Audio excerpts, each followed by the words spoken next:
नमो वरहन्ताणं नमो सिद्धाणं नमो आयर्याणं नमो वज्रायाणं नमो लोये सर्वसाहुरं शुद्धात्मानमनेकान्तं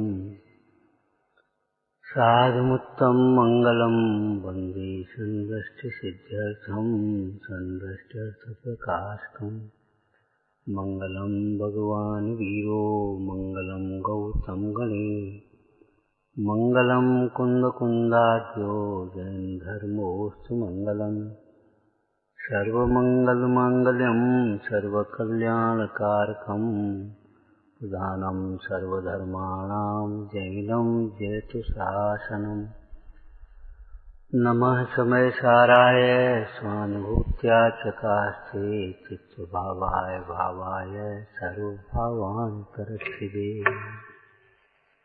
ओम नमः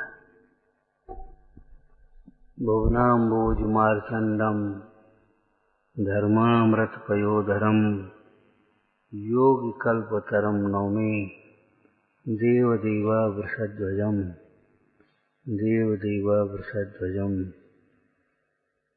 वृषभ है चिन्ह जिनका, ऐसे ऋषभदेव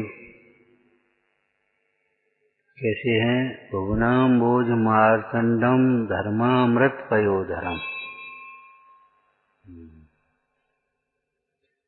धर्म रूपी अमृत को बरसाने के लिए जो बादलों के समान हैं,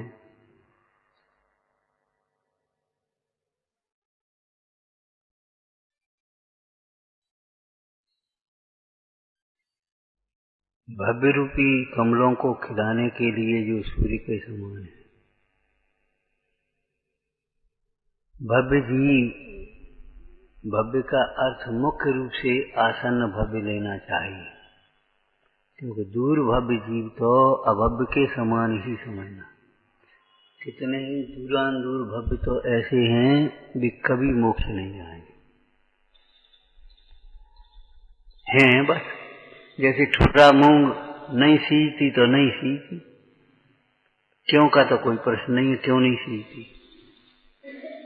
भव्य जीव, कितने ही दूरान दूर भव्य जीव ऐसे हैं वे कभी मोक्ष नहीं जाएंगे। क्यों बोलो? वे कभी नहीं मानेंगे भगवान की। मोक्ष नहीं जाने का कारण भगवान की कभी नहीं मानेंगे। जिनवाणी की कभी नहीं मानेंगे, गुरुजनों की कभी नहीं मानेंगे। अपनी कल्पनाओं से ही दुख के दूर करने का उपाय करते रहेंगे और अपनी कल्पनाओं से ही सुखी होने के उपाय करते।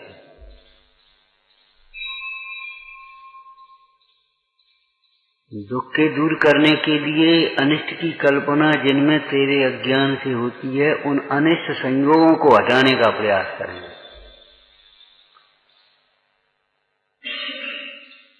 देखो, कुछ खटपट होती है तो घर में न्यारे न्यारे होते हैं।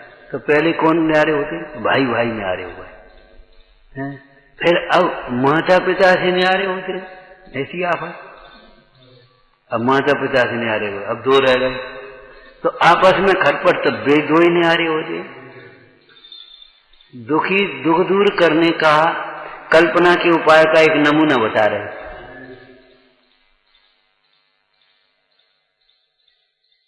चलो भाई, भाइयों से न्यारे न्यारे। अरे भाई, कसाय छोड़ते, स्वार्थ और अभिमान छोड़ते तो वहां भी कोई जरूरत नहीं थी।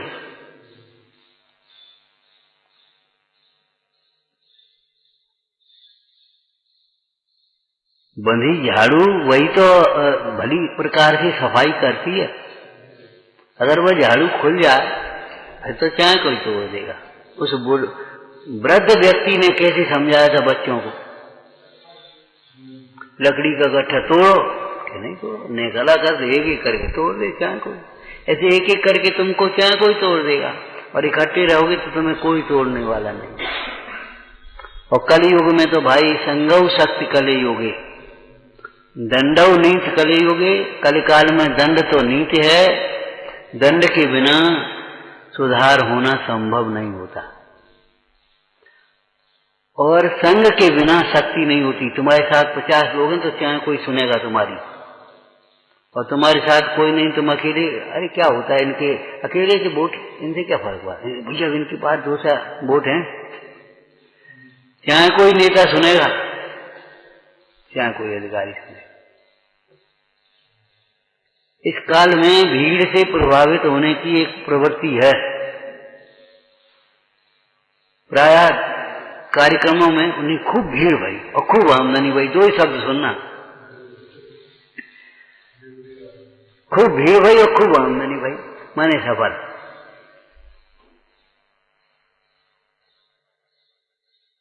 जबकि भीड़ से और आमदनी से सफलता क्या, अपने परिणामों में खूब विशुद्धि बढ़ी, अपनी कसाएं घटी, समझ में आने लगे अपने दोष, ये है सफलता।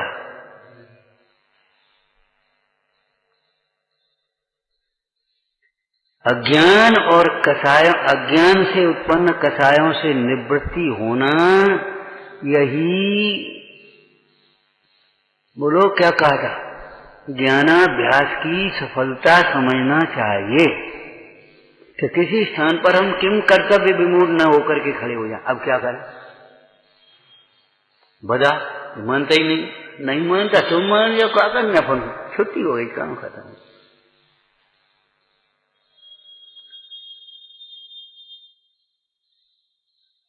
नहीं सुनता मत सुनने दो, अपन खत्म मामला।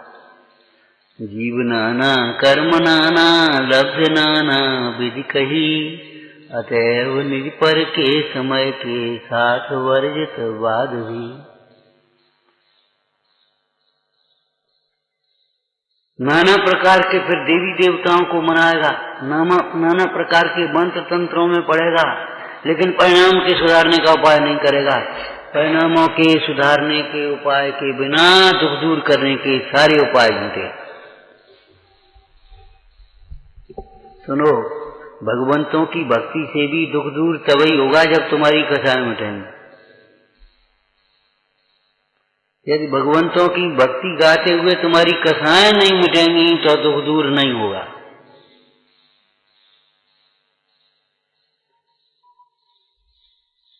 भगवती आराधना का वाक्य याद है, समस्त धार्मिक अनुष्ठान भी तुम्हारे परिणामों की विशुद्धि के माध्यम से ही तुम्हें फल देते हैं या सफल होते हैं। भैया तुम तो फलाना विधान कर्मज्ञान विधान कर लो, लेकिन जानते ही नहीं हो तुम कर्मज्ञान विधान सम्यक दर्शन ज्ञान चारित्राणी कर्मज्ञान विधान। सम्यक दर्शन ज्ञान चारित्र के द्वारा ही तो कर्म का नाश होता है। कर्मों का ज्ञान कैसे होगा बताओ? और नहीं तो कर्मज्ञान विधान निकाल लो, पढ़ लो। शिक्षक विधान सम्यक दर्शन ज्ञान चारित्राणी शिक्षक विधान। सम्यक दर्शन ज्ञान चारित्र के से ही जीव सिद्ध होते हैं।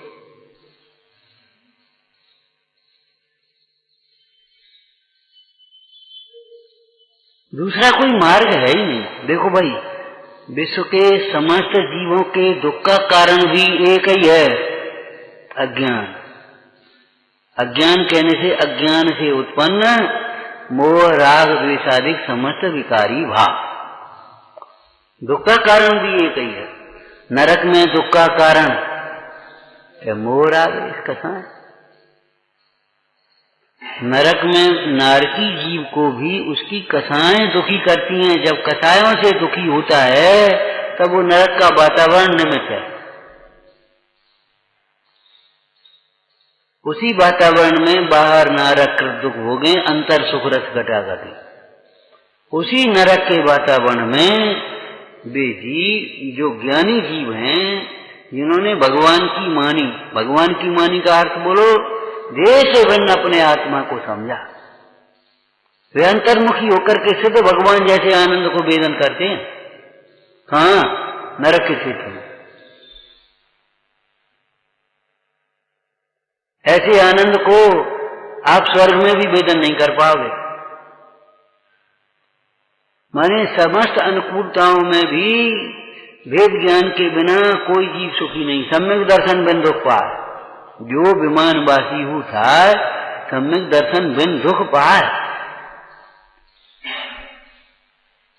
भगवान की माने बिना तुम स्वर्ग में भी सुखी नहीं होगे, और भगवान की मान लो तो घोर उपसर्गों में भी दुखी नहीं कर पाएगा कोई।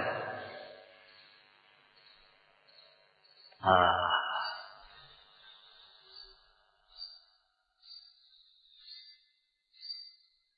मनमाने का में अपना हित नहीं है, मान लेने में अपना हित है। खड़े हो जाओ। क्यों खड़े हो जाओ? भाई क्या गलती है? इसमें हित नहीं है, चुपचाप खड़े हो जाने में हित है। संस्कृत में पढ़ा है 6वें 7वें, गुरु राज्ञा रविचारणीयम। अर्थ बोलो, क्या मतलब हुआ? शब्द तो अर्थ सही है, भाव बोलना।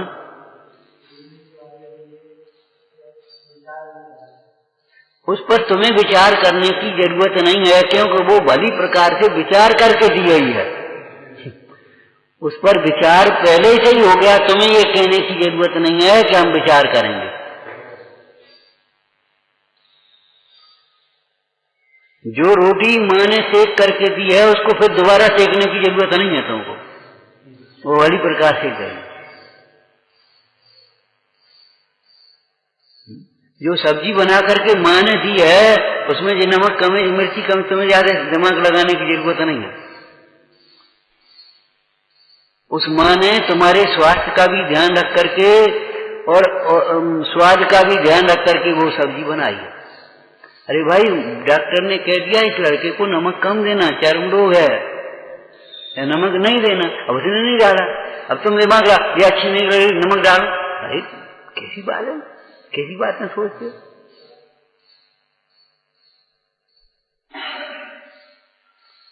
वैद्य अगर जहर भी दे रहा है तो अभी तुम्हें दिमाग लगाने की जरूरत नहीं है, उस जहर का शोधन हो चुका होगा और वह तुम्हारे लिए औषधि के रूप में है उसकी। बस ध्यान से सुनने की जरूरत है। ध्यान से सुनने की मतलब उसकी मात्रा और अनुपान, पथ्य और परे। लेकिन तुम्हें दिमाग लगाने की जरूरत नहीं है। भैया एक काम करना, वो अकौआ का दूध पत्ते होता है, पत्ते ले आना और 2 बूंद दूध उसमें गुड़ में लपेट करके, दूध जिह्वा से न छुए, गुड़ में लपेट करके और निकल जाना, पानी पी लेना और बस ठीक हो जाए। अकौआ का दूध तो जहरीला होता है, आग दूध गाय दूध अंतर। अरे तुम ज्यादा बड़ो मत, चुपचाप रहो। उसने क्या कहा है? 2 बूंद, ये मत सोचिए पड़ुआ और पिया। उसने क्या कहा है? उसको गुड़ में बड़ी प्रकार से लपेट करके जिह्वा पर न छुए। अरे उसने बड़ी प्रकार से तुम्हारी प्रकृति पर सब समझ करके वो औषधि बताई है, तुम्हें दिमाग लगाने की जरूरत नहीं।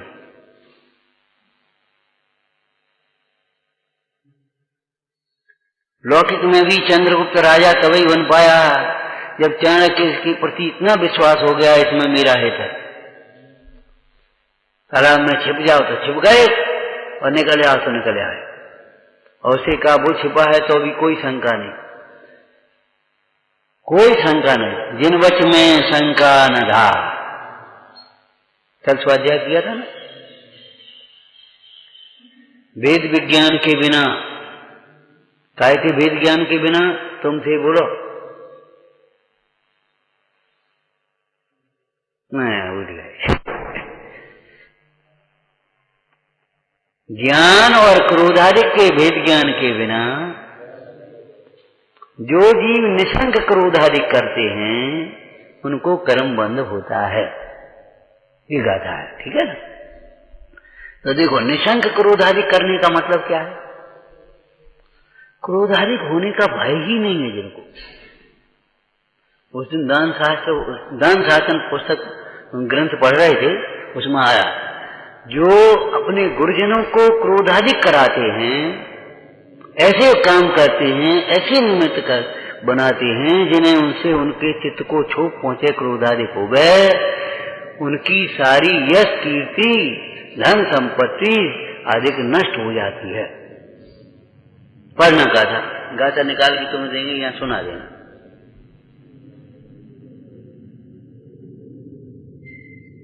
कभी माता पिता गुरुजन आदिकों के चित्त को दुखाना नहीं चाहिए। उनका बहुत उपकार है, जन्म दिया है, तुमने हमें कहा दो, तुमने हमारे लिए क्या करो, ऐसी कभी नहीं सोचना। उन्होंने जन्म दिया है, संस्कार दिए हैं, तुम्हें उंगली पकड़ करके चलना सिखाया है। और आज तुम भी अभिमान में चाहे कुछ बोल रहे हो, अगर तकलीफ होगी तो अम्मा और दादी को याद करो, आज भी तुम्हारे मुंह से निकलेगा।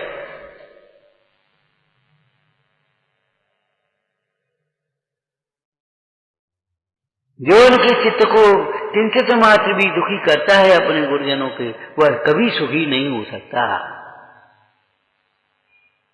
क्यों कि 3 लोक 3 काल में देवसास गुरु की विराधना से बड़ा पाप नहीं है। गई क्यों क्या? सबसे बड़ा पाप देवसास गुरु की अवज्ञा, विराधना।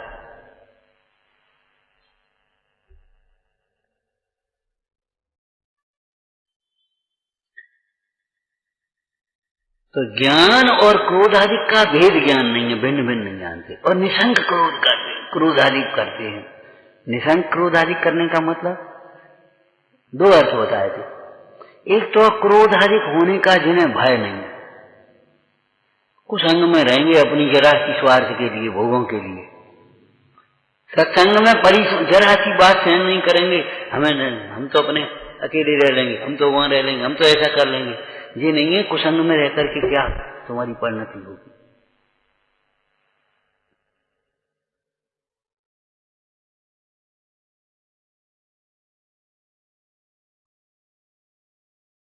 सज्जनों से दूर दूर रहेंगे, जिनवाणी से दूर दूर रहेंगे, मंदिर से भगवान से दूर दूर रहेंगे, और घिरे रहेंगे अपने, उन्हें बैठा नहीं, उनके संग बातें करेंगे, इधर घुमाएंगे उधर घुमाएंगे। ये नहीं है कि कुछ सीखें सामने पढ़ें लिखें। ऐसा सुंदर अवसर मिला है। तो जिन्हें क्रोधारिक होने का भय नहीं, ये अर्थ कैसे निकाल दिया हमने, सुनो। जब फल बिगड़ने का भय रहता है, भैया वो फ्रिज में रख देना, खराब हो जाए, बोला तो भैया वो कपड़ा बक्से में रख देना, चूहा कूद काट जाए। जेब देख के डालियो, भैया वो नोट गीले हो जाए, खराब हो जाए। भैया देखे रहियो, अगर ने जरा कर रही हो जाए, रोटी जल जाए, खराब हो जाए। क्यों? खराब का अर्थ ऐसे तुमने कैसे कर दिया? प्रयोजन परक अर्थ को विचारना चाहिए, शब्दार्थ नहीं अकेला।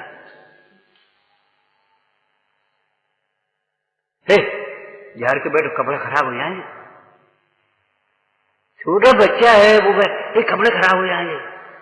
उस महात्मा का कहना कपड़े खराब, बाद में सी लिया, कपड़े खराब हो जाएंगे, हाथ खराब हो जाएंगे। बोलो तुमने कैसे अर्थ कर दिया ये? जहां खराब होने का भय होता है तो उसके खराब के होने के निमित्तों से भी बचते हैं। परद्रव्य कुछ करता नहीं, परद्रव्य से क्या हो जाएगा? अरे क्या हो जाएगा? बिल्कुल नहीं हो जाएगा, 100% नहीं हो जाएगा। लेकिन तू इतना कमजोर है,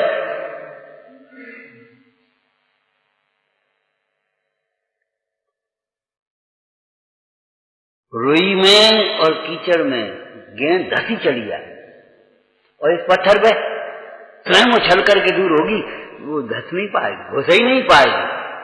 विज्ञान घन बनो जिसमें विकल्प घुस न पाए, कर्मोदय घुस न पाए। तुम कमजोर बनोगे तो तुम्हारे भीतर कर्म घुसेंगे।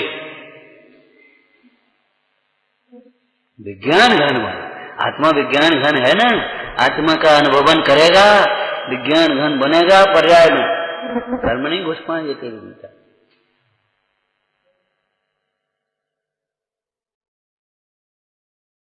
और नहीं तो बेटा घुस ही जाने बेटा।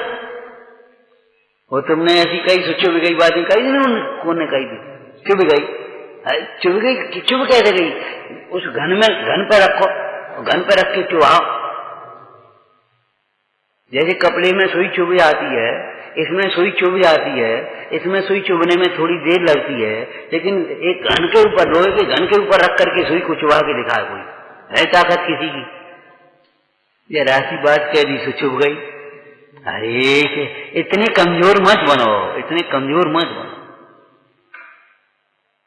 वेद ज्ञान का अभ्यास करो। तो विज्ञान मतलब क्रोधाधिक में निशंक होकर के प्रवर्तने का मतलब क्रोधाधिक होने का भय नहीं है, और क्रोधाधिक हो जाए तो कोई खेद नहीं, बस कभी नहीं।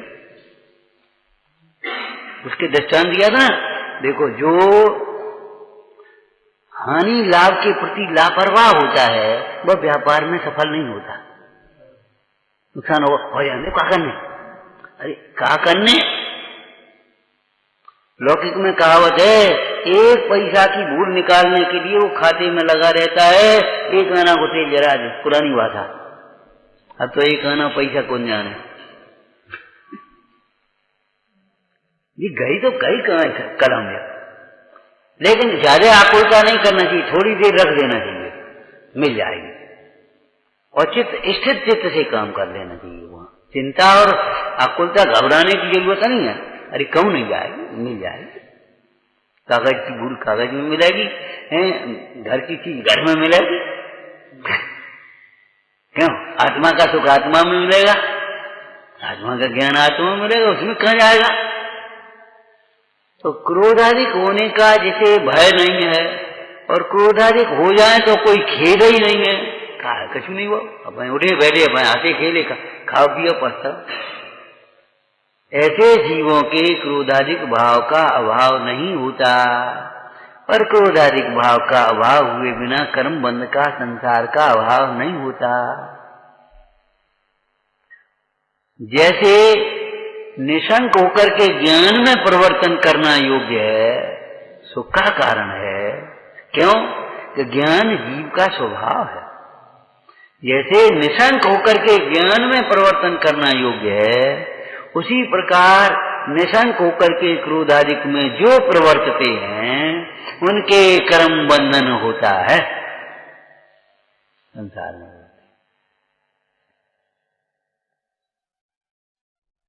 और जिस जाति के परिणाम ढीले हल्के कमजोर मजबूत दृढ़ जिस जाति के होंगे उसी जाति के कर्म बनते हैं।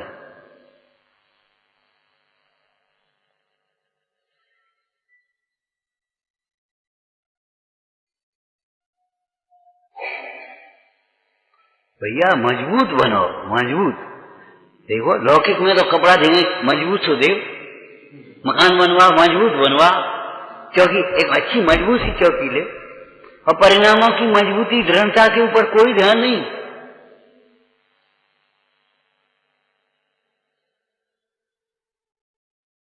अड़ी खड़ी हो अमित अर्चने आड़ी अटल अपार, तो भी कभी निराश न गोड़ी फटक न पावे द्वार।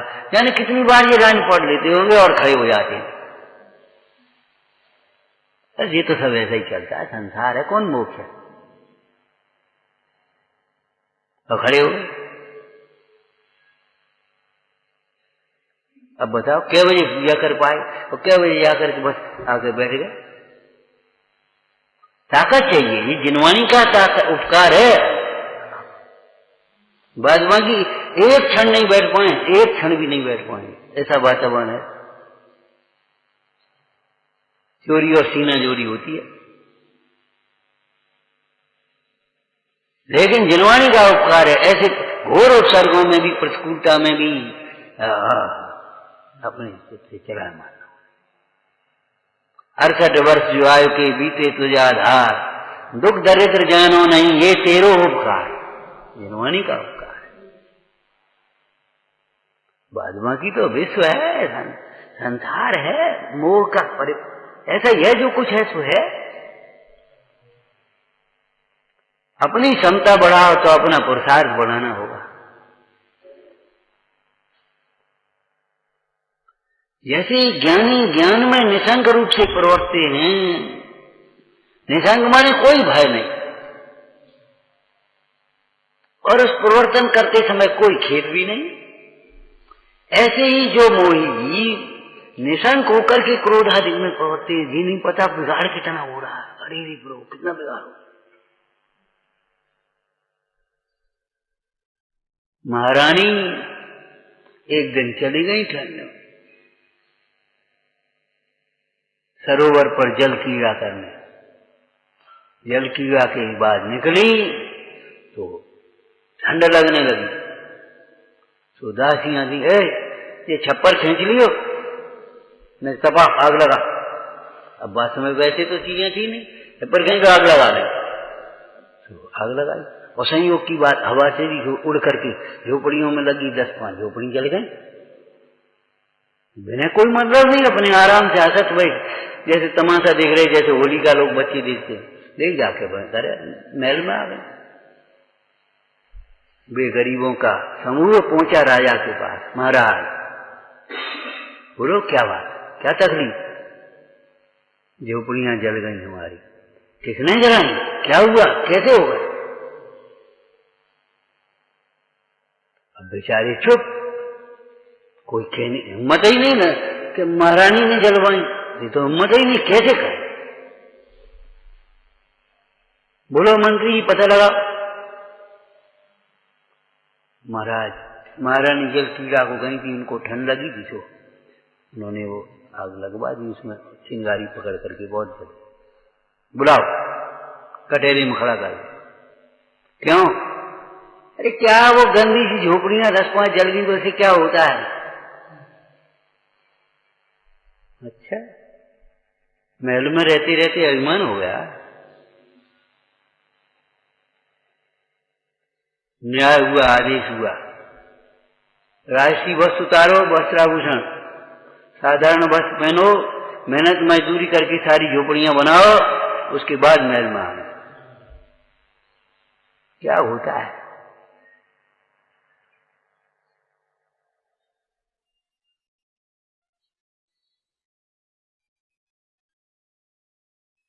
मैंने क्रोधाधिक होने का जिसे खेद नहीं है।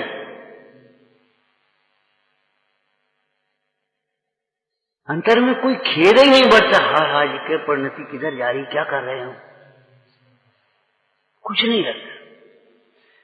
बैरात्मा ही बनी रहोगे, बस इतना ही पढ़ेंगे।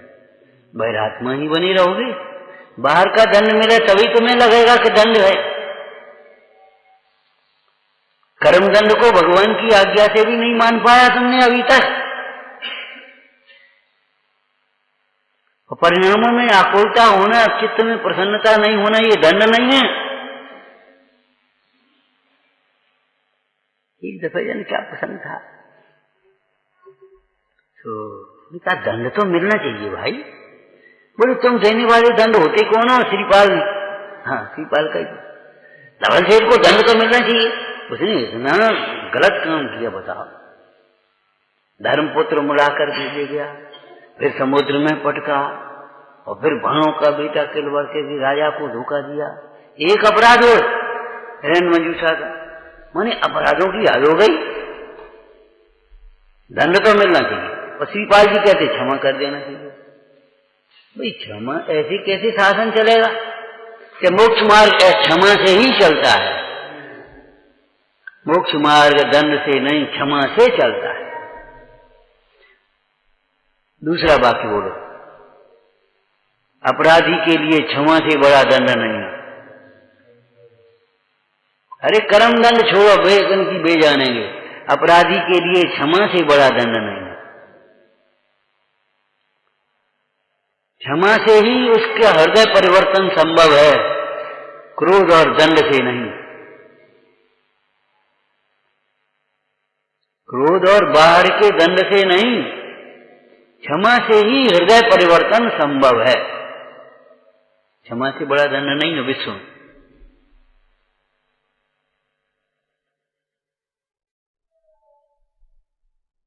तो बैरात्मा ही बने रहोगे, केवल बाहर के दंड को दंड ही मानना। अरे बाहर के दंड से कौन बचा सकता है? जो परिणाम होता है उससे कर्म बनता है, कर्म का उदय आता है, तब वो नाना प्रकार की व्यवस्थाएं, तो दंड तो मिलते ही हैं। अज्ञान में होने वाले दोषों का दंड ज्ञान होने पर ही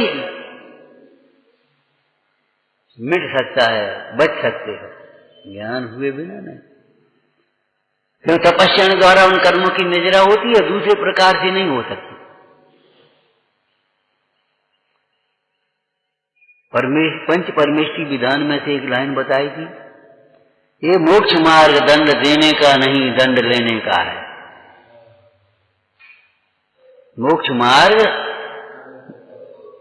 दंड लेने का है, दंड देने का नहीं। हमारे मुनीश्वर कोई मन में भी, स्वप्न में भी कोई विकल्प आता है तो आचार्य भगवान के पास जाकर स्वयं प्रायश्चित अथवा दंड लेते हैं,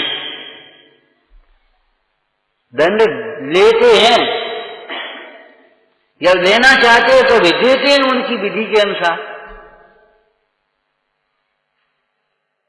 और जो दंड नहीं लेते फिर भोगते हैं उस कर्म के फल को। अभी तुम्हें कोई चोट लग जाए और तुम अगर उसका इलाज नहीं करो, फिर गलाव पड़ोगे, फिर भोगोगे। और अगर हाल की हाल उसका इलाज कर लेते हैं तो उससे बच जाते हैं, फिर भोगना नहीं पड़ेगा, ठीक हो गया थोड़े दिन। और नहीं तो फिर भोगना तो पड़ेगा उसका, वो गलाव पड़ेगा तो भैया हाँ वो तो पड़ेगा ही, हम क्या करें।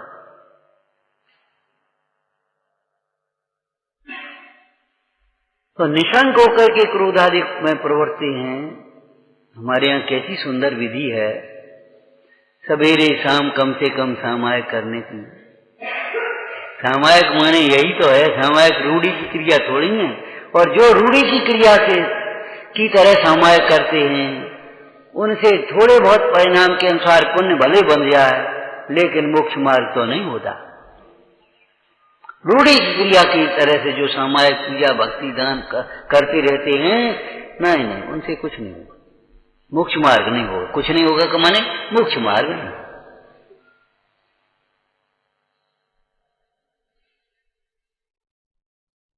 जिस किसान के खेत में घास फूस हुई है उससे पूछो क्यों, क्या हुआ कि तुम्हारे खेत में घास फूस नहीं हुई? अरे भैया फसल को कुछ होना कहते हैं, घास फूस होने को कुछ होना नहीं कहते। सिद्धांत बोलो। अरे भगवान, पुण्य हो जाना कुछ नहीं कहते, मोक्ष मार्ग होने को कुछ कहते। मोक्ष मार्ग होना वह होना है। आज बाकी थोड़ा बहुत पुण्य हो गया तो उससे क्या हुआ, उससे क्या होना है। तो निशंक क्रोधाधिक प्रवृत्ति है, माने क्रोधाधिक होने का भय नहीं है, और क्रोधाधिक हो जाए तो खेद नहीं है। अरे रे प्रभु, ये अत्यंत दयनीय स्थिति है। उनके तीव्र कर्म बनते हैं। अब देखो, जिनको ज्ञान और क्रोधाधिक का भेद विज्ञान हुआ,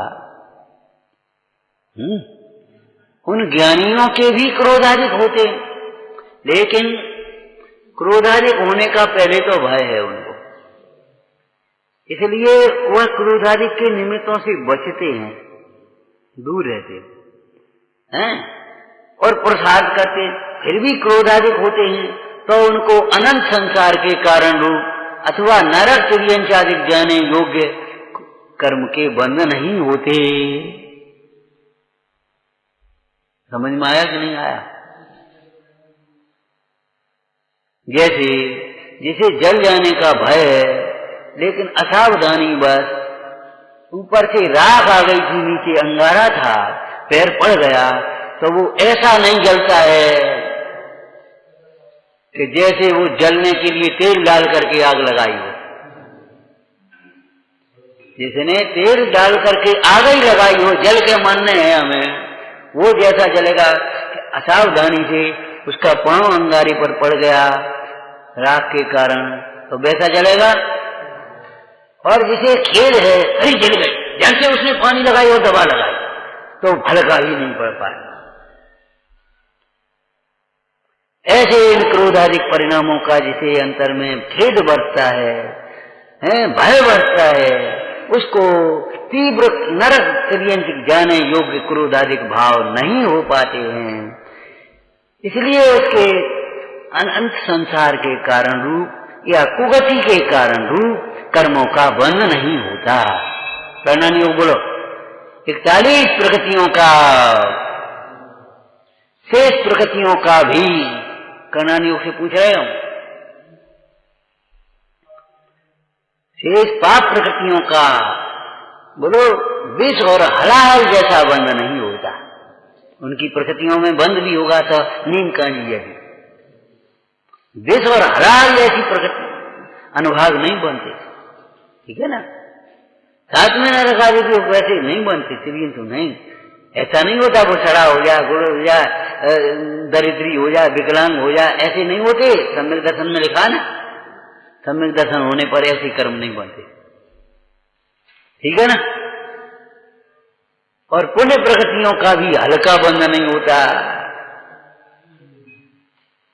उसकी मैसरी और अमृत जैसी प्रकृतियां बनती हैं। अघातीय कर्म की ये अपेक्षा है। घातीय कर्म में भी वो है लता और वो जैसा होता है बंध, पत्थर जैसा, और ऐसे नहीं होते। ये करना योग का है बेटा कि नहीं, दोहरा दिया करो। इतना ही तो करना योग पढ़ना अनिवार्य है, आवश्यक है, प्रयोजनभूत है। क्यों? इससे हमारे परिणामों की ओर सावधानी में हमें मदद मिलती है, हमारा चित्त भयभीत होता है उनसे। बात बाकी तो मैं ज्यादा करना योग नहीं पढ़े तो कोई बात नहीं है। जैसे कहीं अपन गांव में पहुंच गए और साधारण सा अपना घर था, बहन का घर चाहे बुआ का घर, उससे कोई मतलब नहीं है। बेटा वो सब्जी तो है नहीं, अरे तो नहीं है, कोई बात नहीं, दाल रोटी तो है, चटनी तो है, कुछ बात नहीं, दूध तो है, कहाँ फर्क पड़ रहा बेटा, यहाँ फल तो कछु मिल नहीं पा रहे, अरे तो नहीं है, कुछ बात नहीं, दूध तो है, दाल रोटी तो है, पर्याप्त बहुत है, क्या करना। ऐसे ही यहां समझ लेना, ऐसे ही यहां समझ लेना, विचारना। आएगा है ऋषभ देव भगवान भव्य जीवों को इनके दर्शन भी प्रसन्न करने वाले हैं। भगवंतों का दर्शन करके जो प्रसन्न नहीं होता, काय के दर्शन, काय के दर्शन। भगवान के दर्शन करके भी जिसका मोह नहीं छूटता है, कथाएं नहीं घटती हैं, दर्शन तुम्हारा भैया अधूरा है, अधूरा है। और भगवान के वचनों को सुनकर के मोह और कथाएं नहीं टूटे, उसने तो क्या कहें, उसके अभाग की महिमा हमसे नहीं हो सकती। क्या लिखा टोटल में? हाँ, उसके अभाव की अभाग्य की महिमा हमसे नहीं हो सकती।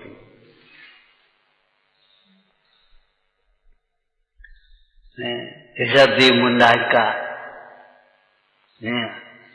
आहार दान का संग, दान तीर्थ के प्रवर्तन का मंगल दिवस है। कितनी बातें बताई थी, अब तो समय नहीं रहा, फिर देखेंगे कभी। पहले दान तीर्थ फिर धर्म तीर्थ, पहले दान तीर्थ फिर धर्म तीर्थ। सुनना पढ़ना बाद की बात है, पहले विनय सेवा आहार औषधि आदि की बात है। सुनना पढ़ना सब बाद की बात है। पहले दान तीर्थ फिर आहार, वो क्या नाम फिर है। अरे लौकिक में भी भैया ऐसा ही होगा, कोई अभियाल आ जाए, चलो प्रवचन सुनो और अब ऐसा अपन चर्चा करें, ऐसे थोड़ी हुआ। भैया आए, चलो सामान यहाँ रख ले, पानी वो ले ले, नहाए धो ले, कपड़ा बदल ले, नहीं दर्शन पूजा कर ले, नहीं कछु ले ले, फिर अपन ऐसे ही कहोगे। क्या कहोगे? बोले भैया सवेरे तो हमारी तबीयत खराब, हम काढ़ा लेते। अरे तो बताओ काढ़ो कौन काढ़ो बन जाए, माने आहार से पहले औषधि हो जाएगी, पहले अभयदान फिर आहार औषधि के अनुसार जो भी पहले हो, फिर ज्ञान दान की बात आएगी। और बाद का श्रेष्ठ होता ही, उसमें क्या बात है। और देखो जिन्होंने दान की अनुमोदना भी की थी, ऐसे चारों जी श्रीहंस राजा के साथ ही, ऋषभ देव के साथ ही मोक्ष को गए थे। इसलिए ये दान आदि है, ये कोई व्यवस्थाएं नहीं है, ये सौभाग्य है हमारे। सौभाग्य का मतलब अव्यवस्था नहीं। अरे तो हम ऐसा नहीं, जहां जो व्यवस्था हो ठीक है। और दान 4 प्रकार के तो होते ही नहीं, हमने फिर कहा निश्चय से, व्यवहार से तो 4 हैं, निश्चय से तो यही आत्मा का आहार है। और इसी से भय से मुक्त होते हैं। यही औषधि है भवरोग की। बोलो अजय ज्ञान। लेकिन किसी को छोटा बड़ा मत समझ लेना, छोटा बड़ा मत समझ लेना। आहार दान की जब चर्चा आएगी, जिन्होंने मुनीश्वर को आहार दिया उन्होंने मोक्ष मार लिया। क्यों? आहार के बिना में कैसे मोक्ष मार पा रहे? और कितना धैर्य चाहिए हैं? उल्टे उल्टे काम करते थे रोज। कोई घोड़ा लिया, कोई हाथी लिया, कोई वस्त्र भूषण लिया, कोई कुछ लिया, लेकिन ऋषभ देव को क्रोध नहीं आया। हैं? कैसे मूर्ख है, समझते भी नहीं हो। बताओ, ये तो कौन नहीं आहार के लिए है, ये घोड़ा हाथी इन्हें क्या करेंगे? अरे तो है ही मूर्ख, कैसे कहा वो? बेचारे अज्ञानी है, उसमें क्या बात है? उनको लक्ष्य करके तुमने क्रोध किया तो तुम बड़े मूर्ख हो जाओगे।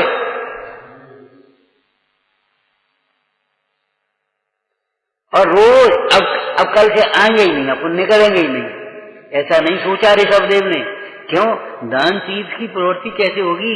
हम तो खड़े रहेंगे, कोई दिक्कत नहीं है, लेकिन आगे मुनिराज होंगे, वे दान तीर्थ की प्रवृत्ति के बिना कैसे मोक्ष मार्ग पा जाएंगे?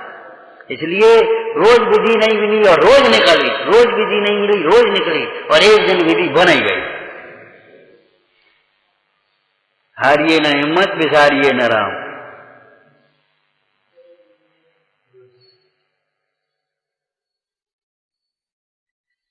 ऐसे पवित्र दान तीर्थ की हैं कि मंगल दिवस में हो अपनी आत्मा को निरंतर ज्ञान दान दो भाई, समझाओ अपने को। हैं क्रोधाधिक भाव होंगे, घर गृहस्थी में तो और ज्यादा होते हैं, जो गृहस्थी है होते हैं, ये तो सब निमित्त बनते हैं, इनमें कोई दम नहीं है। लेकिन गांठ बांध के मत बैठो, उनके प्रति खेद भाव रखो, उनका प्रतिक्रमण प्रायश्चित करो, उनका फिर चीटी चढ़ती है गिरती है, चढ़ती है गिरती है, एक दिन चढ़ जाती है। विचारना आरती शंकर ऋषभदेव भगवान की। हे जिनवाणी भारती तो ही जपो दिन रैन, जो तेरी शरणा गए सो पावे सुख ते। इनके ज्ञान से